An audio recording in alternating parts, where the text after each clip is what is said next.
associate the dog to the sound of fireworks now while it's still 16 weeks and under. This way here, come 4th of July, the dog's not scared shitless. Now we have to make sure that anything that we bring the dog, introduce the dog to, that nothing bad happens. Because if something bad happens, that's on us that we did not protect the dog by making sure nothing bad happened. So you want to get some good treats. You want to get that game going. You want to go to the police station. You want to go to the fire station. When the garbage men come, go outside. Yay! Feed the dog. Yay!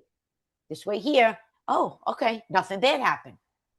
It's a lot. It's a little bit of work, but it's worth it, especially when you don't want to deal with anxiety and watching your dog suffer during those when every time the garbage man comes, every time the mailman comes, every time a truck passes by or the ambulance goes and all of that.